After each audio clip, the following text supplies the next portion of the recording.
Previously, we covered the fad and fall of the gaming microconsole, but now, our attention goes towards the big three, Microsoft, Nintendo, and Sony, and their quest for market dominance. Nintendo's Virtual Boy was a failure. However, they were already pursuing a new idea, and the third dimension they felt was still within their grasp. Originally being experimented with the Famicom in the 1980s and unused 3D technology that lied dormant in the GameCube, Nintendo was out to try the idea once more, only this time be successful and hit a mainstream market. Their new project was announced in March and unveiled as the Nintendo 3DS 3 months later at E3. The 3DS had glasses-free stereoscopic 3D and augmented reality for doing activities using AR cards that came with the handheld. With these cards, a player could fish in a lake, play marble drop, or destroy a fire-breathing dragon, all on their couch or living room floor. Other 3DS users could pass by other owners via Street Pass to unlock certain items in select 3DS games, and have their Mii avatars visit other 3DS's plazas, where then users could play numerous minigames together. Popular retail games, eShop titles, demos, and trailers could be downloaded on the eShop. Nintendo's video app even hosted custom, made-for-3D videos like College Humor's Dinosaur Office and several shorts like Kid Icarus and Kirby Back Atcha. Released in March of 2011 for a rather high asking price of $250, Nintendo realized the error of their ways shortly after release with dismal day one sales and reduced it to a tempting price of $170. The price drop was a major game changer for the handheld, and it was very successful despite having a small launch library, and early adopters were not left out either. Nintendo rewarded those early purchasers, or ambassadors, with exclusive NES and GBA Virtual title games before they were available to the rest of the public. A version with a 90% larger screen called the 3DS XL was released on August 19th for $200 in many different colors. Even China got a piece of the gaming action with the restricted iQOO 3DS XL as well. With the Nintendo 3DS and 3DS XL having a foothold on the handheld market again, Nintendo planned to revise the handheld one more time and improve what was needed. After the Sony PSP, rumors of a successor were inevitable. As early as 2009, a popular noteworthy website stated Sony was working on a successor to the PSP, but little was known about it besides that it would be about as powerful as the last-gen Xbox. The next year, Sony's president Shuhei Yoshida confirmed the rumors of a true PSP successor were in the works.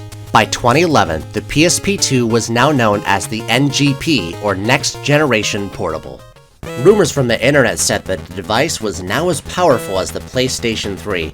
However, Sony calmly denied these claims and said it would probably set fire to your pants if these specs were ever achieved.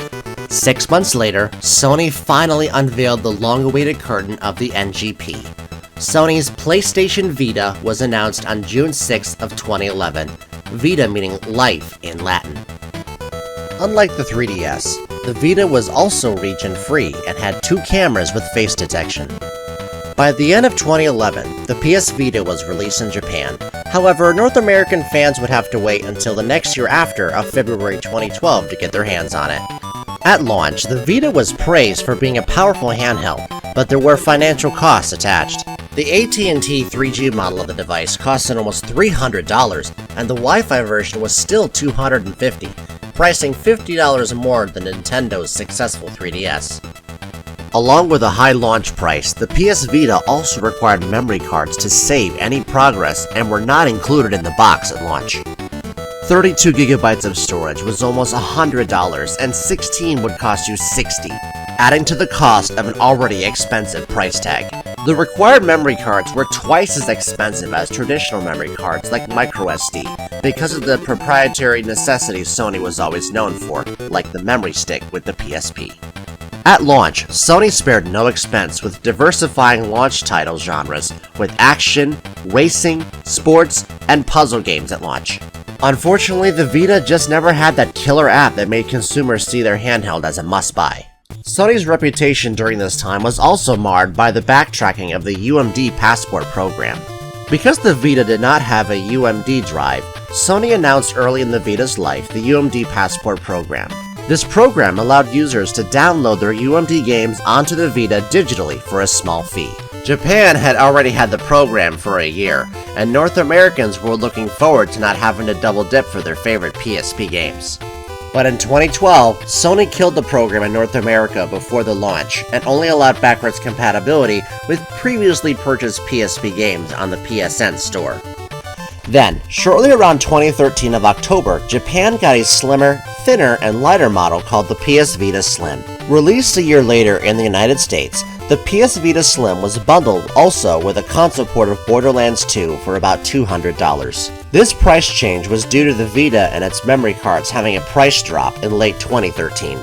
The Vita Slim had additional battery life due to the changes of LCD screen technology and larger memory, along with the connectivity of micro USB, which at the time was the most adopted format for multiple USB devices compared to the larger and older USB-A format. One feature the Vita did not have that the PSP had was TV out support. The original Vita had a 1080p upscaler, but it was sealed away before launch and never utilized. Instead, the TV out support for the Vita was stripped away as separate hardware known as the PlayStation TV. This allowed an HDMI connection to external monitors and could play PS Vita cartridges. There were limitations though. The PS Vita TV couldn't play games dependent on the touchscreen or other non-controller parts. Sony also introduced a cloud streaming service using Gaikai technology called PlayStation Now, which could wirelessly stream PlayStation 3 games via the cloud on the PlayStation TV, and Sony's new upcoming PlayStation 3 successor. Since this time, the Vita has faded as a niche handheld, with untapped potential, and will probably mark the last time Sony attempts to compete with Nintendo in the handheld space. The PS Vita's support was dropped in September of 2018, and physical cartridge production has ceased worldwide. Just because the Vita was dropped officially, though, did not mean enthusiasts would also abandon it. The homebrew scene has exploded on the Vita, with new fan developments in emulators, games, and most recently, ports of Android smartphone games, finding new life with having physical controls. In 2011, an unnamed source revealed that Nintendo had a successor for the Wii in the works, called Project Cafe, and would debut at that year's E3. The new console was set to be high definition and would be backwards compatible with older Wii titles. The strangest rumor was that the controller was to be a tablet-like experience and have a touchscreen with the ability to stream games to the controller's screen. Cafe would also have analog sticks, shoulder buttons, and triggers inspired by the Nintendo GameCube. At E3 2011, as predicted, Project Cafe was unveiled as the Nintendo Wii U. Nintendo showed the possibility of a new Smash Bros., Super Mario Bros. Sequel, and a graphically intensive Legend of Zelda tech demo. EA also joined on stage to announce the long-term support and plans for Nintendo's new console. The strange name was from the fact that the Wii U was a console made for you. Many were skeptical though of the Wii U having such new experimental technology, and Nintendo's stock fell 10% at levels not seen since 2006. At the beginning of the year, the Wii U would be available at the end of the shopping season of 2012.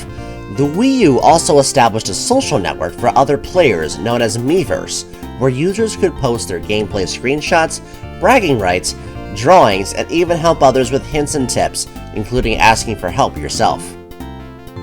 The main home screen showed online users, including what games they liked, played, and Miiverse posts. The Wii U had NFC support for the insanely popular Amiibo toys, without any need for extra hardware. The console launched on November 18th of 2012 for $299 for the 8GB basic set and $349 for the 32GB deluxe set. Along with services like Miiverse, Nintendo also had integration with home entertainment, such as Netflix, Hulu, Crunchyroll, Amazon, YouTube support, and TV.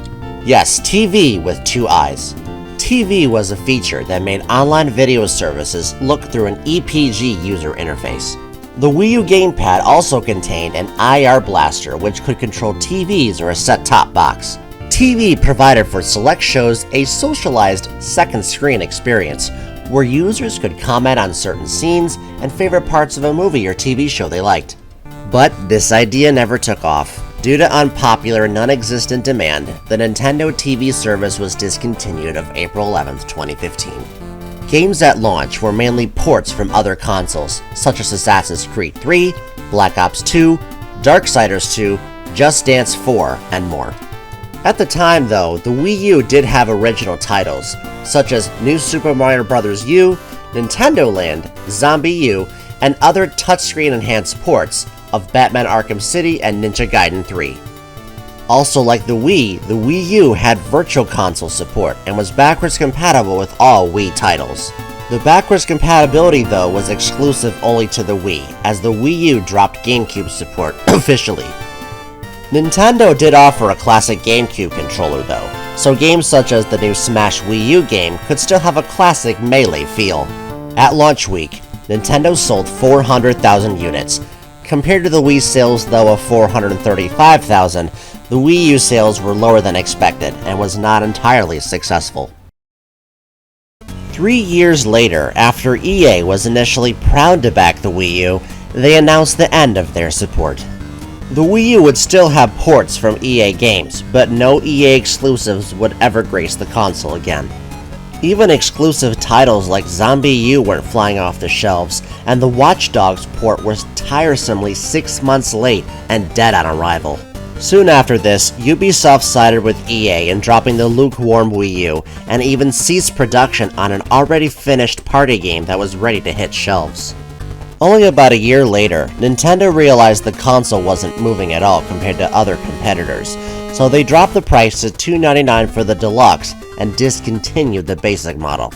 Even though the Wii U was last place in the console wars, it had plenty of underrated games, such as Smash Bros., Splatoon, the Wind Waker HD remake, Super Mario 3D World, and Bayonetta 2, which was originally cancelled and later released as a Wii U exclusive. For the next 4 years, Nintendo released console bundle after bundle in an attempt to sell unsold units.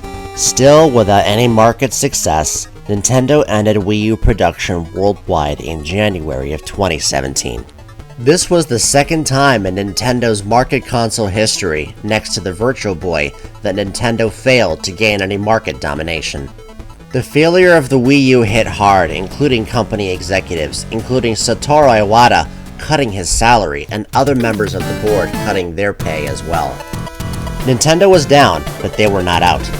After the first price drop of the Wii U, Nintendo partnered with the mobile gaming company DeNA and announced their new project, known only as the NX. Sparse details were known, but only that DeNA, Square Enix, the Pokemon Company, and Spike Chunsoft were interested in developing for it. It was rumored that the Cloud and a new Mario game would also be involved. Whether it was a console, handheld, or both would remain to be seen. Unfortunately, Mr. Iwata would not live to see this new product come to life, as he died only a year later in 2015 from cancer, at the age of only 55. Many of Nintendo's fans have said that ever since his untimely departure, the company has not been the same. The Wii U's failure and his instant duty to claim full responsibility was the last product he saw from Nintendo. His genuine and non-corporate personality has been immortalized with his most famous quote, which he spoke at GDC in 2005. On my business card, I am a corporate president. In my mind, I am a game developer. But in my heart, I am a gamer.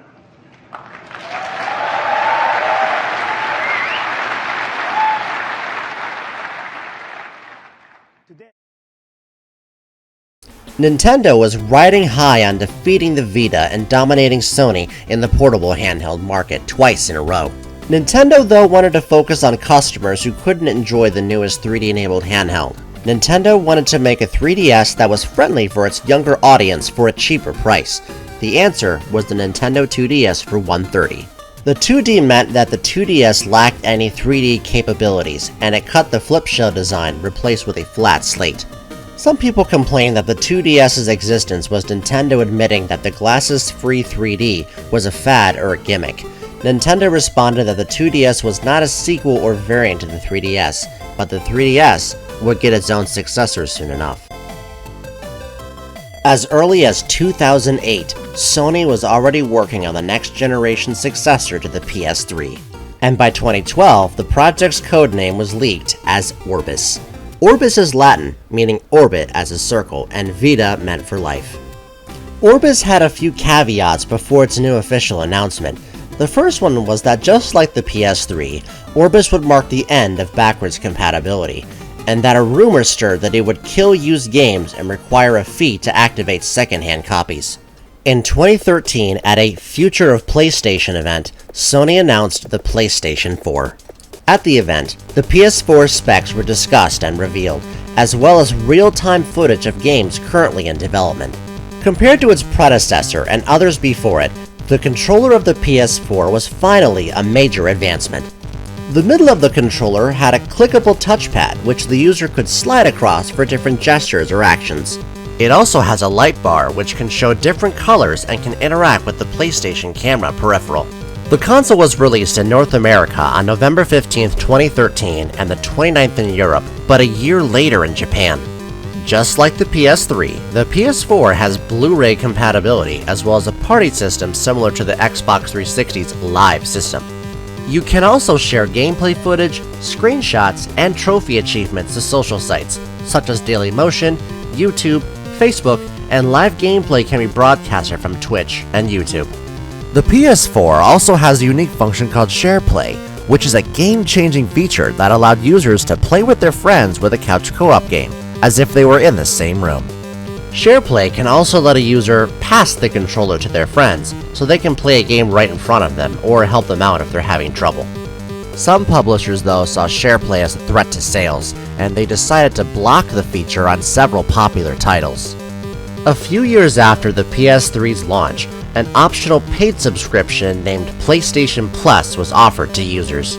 PS Plus on the PS3 offered cloud save backup, automatic updates while the console slept, discounts on select titles, and free promotional games every month. This was an optional service, and users of the PlayStation 3 were not required to pay for PlayStation Plus to get online support. This all ended though when the PlayStation 4 was announced. Sony stated they were going in the direction of its competitor Microsoft and required a paid PlayStation Plus subscription to enjoy any multiplayer on the PS4. Now with the PS4 released, some rumors initially about Orbis were finally proven false, as the PS4 could play used games without any fees or online authentication. The PS4 though did mark the end of free local backwards compatibility, as it can only play PS4 games. PS2 has been given access recently, but only through repurchasing them through the PS4's digital PSN store. PS2 store titles purchased from PS3 also don't count and would be required to be repurchased on the PS4. Sony's answer to backwards compatibility was their PlayStation Now Premium service, later rebranded into a PlayStation Plus Premium tier. Nowadays, PlayStation Plus Premium has the ability to stream PS3, PS4, PS2, and even some select PS1 games, and the library is ever expanding. Since the launch of the PlayStation 4, there have been many updates and changes. The PS4 can now remote play on a compatible PC or Sony Xperia phone to take gaming on the go, since the Vita has been abandoned to die. A few years after launch, Sony was working on a project to join the emerging and eye-popping 4K content dubbed Neo or the PS4K. Released in September of 2017, the PS4 Pro was a 4K compatible PS4, and it advertised faster loading times, higher frame rates, and better VR performance, but it still couldn't play 4K Blu-rays. In 2019, Sony hinted that the next generation hardware was in development, and the focus would be graphical fidelity and loading times. After the long life of the Xbox 360, a new console had to be made, especially that rumors were floating around at the time that Sony had similar ideas. Originally called by its fans the Xbox 720, or more internally called Durango, developers were tinkering with dev kits in secret since 2011. Leaked internal documents showed that Durango would have an improved Microsoft Kinect peripheral and an increased importance on gaming in the cloud. The leaked documents also pointed with, just like Orbis, Microsoft were planning to do away with secondhand gaming. In May of 2013, the Xbox One was announced to be a powerful machine with heightened multimedia capabilities. Gamers, though, were less than thrilled about the announcement. At the event, there was a shocking lack of games and pointing more focus towards showing its apps and home media side. At the event, it was confirmed the Xbox One would have apps like NFL, Skype, and support for being able to use the Xbox as a controller for typical living room devices like a TV. A month later, Microsoft had a second press conference to show off the expected gaming side of the new Xbox with interesting results. Still, many people were offended that Microsoft decided to put games as a secondary instead of the other way around. Even after the press conference ended, this negative feeling still stuck with many potential interested users, and Xbox's troubles were far from over. The leaked documentation that showed Microsoft had a plan to kill used games was confirmed. At E3, Microsoft announced a draconian practice which tarnished their reputation for years. Games purchased digital or retail would be locked to a user's live account. This had a positive spin, however, as any user could play their Xbox One games from any Xbox One via the cloud and would not need the disc once the DRM was secured on the said user's account. This practice also allowed users to share their games with up to 10 family members. However, the sour part was the always online connection.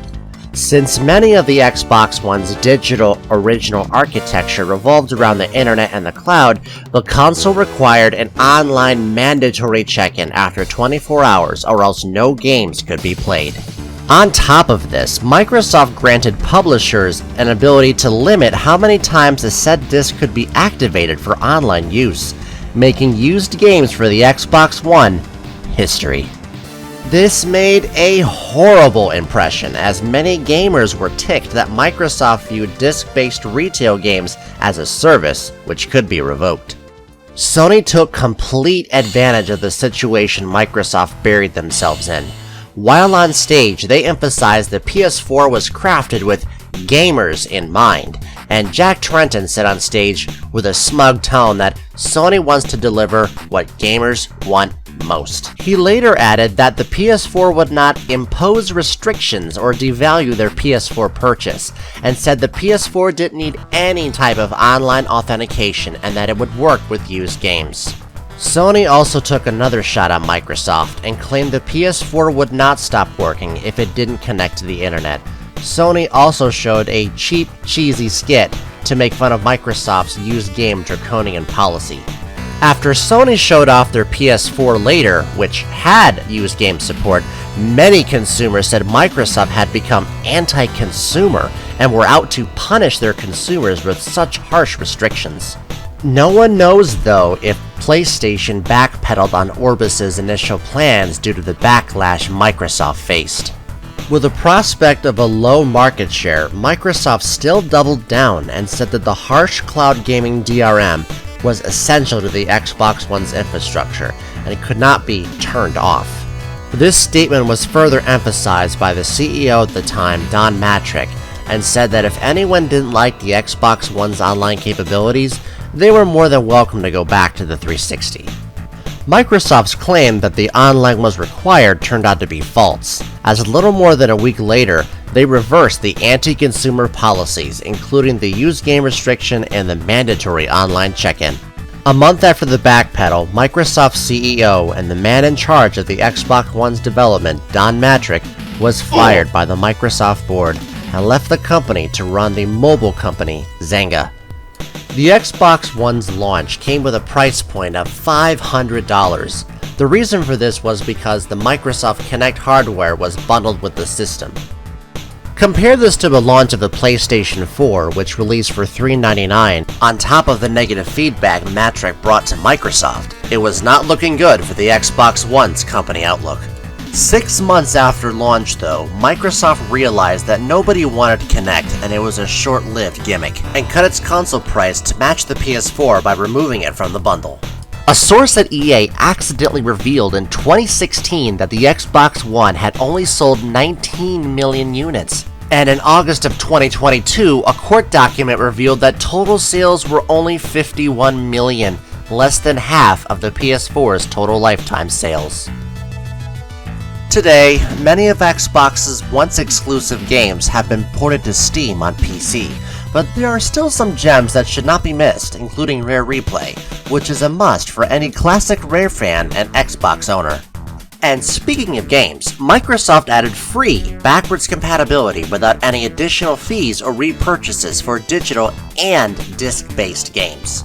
If you owned a backwards compatible 360 game via digital or even disc copy like Red Dead Redemption, you can insert it in the console and it will download the digital copy for free. However, you will still need the disc to authenticate when playing every time. Once a month until June 2019, the backwards compatible library expanded with games like Fable 2, 3, previous Call of Duty games, and BioShock, just to name a few. Just Cause 3, Rainbow Six Siege, and Fallout 4 even encouraged sales with free downloadable vouchers for previous backwards compatible games. In terms of backwards compatibility, Microsoft clearly had the advantage, and they finally had DVD and Blu-ray support, ditching the ill-fated HD DVD from the 360. On August 31st, 2015, Microsoft announced an Elite version of the console with a 1TB solid-state drive and an Elite customizable wireless controller made for competitive online play for $499. Just like Sony with the PS4 Pro, Microsoft also released their own variant of the enhanced Xbox One called the Xbox One X, which was 4K compatible.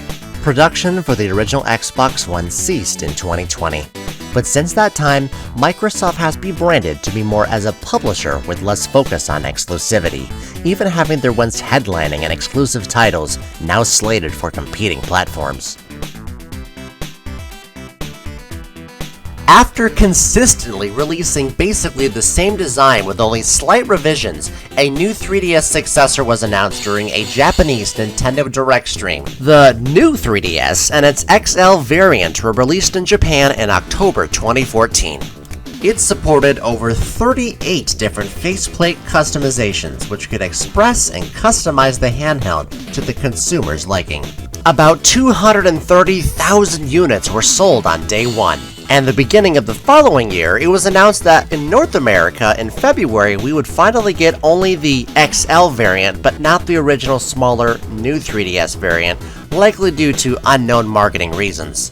The N3DS had many changes and improvements, including upgraded processors, increased RAM, and a second analog C-stick for shortcuts with games like Super Smash Bros. For the 3DS. The new design also had two shoulder buttons for ZR and ZL that provided extra functionality. The slow and dated SD card was finally tossed aside for more powerful and favorable microSD storage. Accessibility, though, this time around was more limited, requiring a Phillips screwdriver to get access to the card instead of an exterior cover door. This was solved with an FTP client that came with the N3DS. While the past 3DS and XL of yesteryear required an external and bulky NFC peripheral, the N3DS had an NFC scanner built in to support Nintendo's quite lucrative Amiibo toy lineup.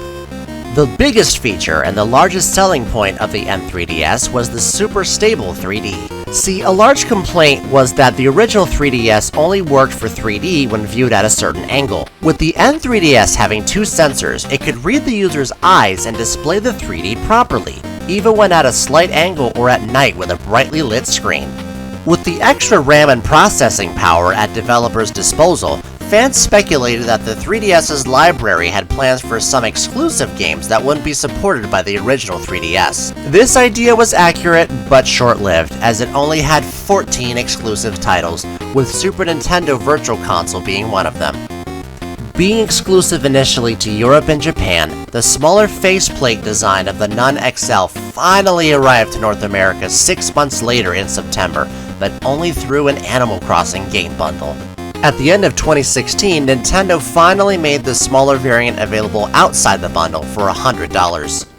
Since the original 2011 release, the 3DS was a long-lived handheld with a massive library that is not to be missed.